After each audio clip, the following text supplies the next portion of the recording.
Are you at all concerned that growing global tensions between the USA and China are leading us to an inevitable Cold War and, quite possibly, an actual hot war in the near future where the legacy superpower, USA, faces off against the latest up-and-comer, China?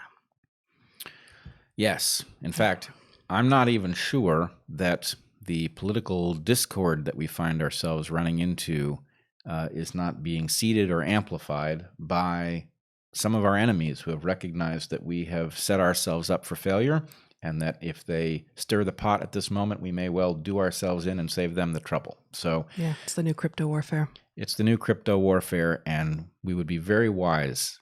The hardest thing is you don't see this system, broken as it is doing a tremendous amount of work that you don't notice. The part that functions is not visible, and you'll detect it when it's gone. So we all have an interest in preserving this structure. The idea that this is the moment that we're going to go after George Washington, of all people, is so absurd and so dangerous. We have to recognize what it is that unites us and what it is that separates us. And let's do something about that latter part. But tearing apart the former part is an act of purest insanity. And can I just remind those who may not remember that you say this as someone who, and this is true for me too, who sees neither of the major party candidates as viable solutions to the problems that we have. In part because, put aside Trump for the moment, but why isn't Biden a viable solution? He's basically given us the Bush line, put aside his likely mental incompetence, but he's giving us the sort of Bush 2 line, Bush 1 line of stay the course. That's Bush 1, right? Stay the course.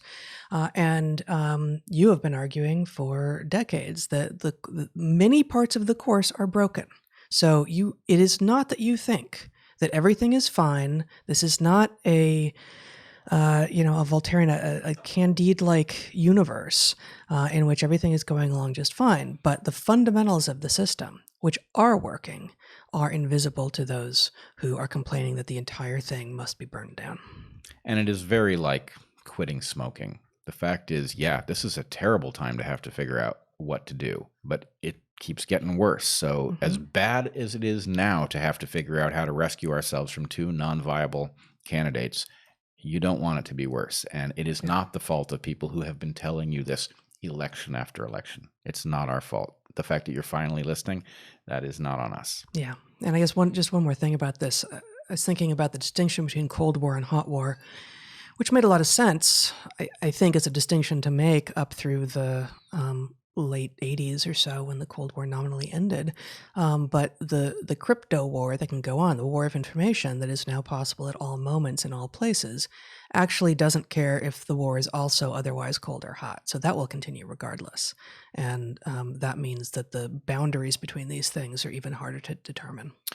Yeah, actually, good point. Let me add one thing to it. This is a new thought. I reserve the right to go back and fix it. Yeah. You've got Cold Wars and Hot Wars.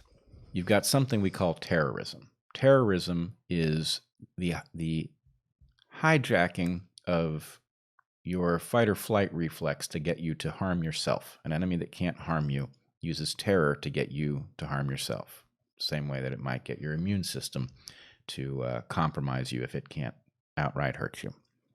This cyber meddling in our ability to think straight is not terror. It's not that you go on Twitter and are terrified into hurting yourself, but it's like they drug us. Whoever it is that feeds bad information into that system is basically bewildering us so that we will fall off a cliff or fall down the stairs or something like that. And the fact is, the first thing to do is recognize something doesn't want us to see clearly. There's organic noise, and then there's amplified noise. Your enemy might only have to get you confused enough to get yourself into a civil war, for example, that you can't afford, and that would do their bidding. They won't fight you. They'll have you fight you. So there is a lot more here with regard to what emotions are being played. It's not terror, as you say, but is it, creating such slothfulness and complacency that you don't bother to get up, and at the point that you do, you're so outraged at what you have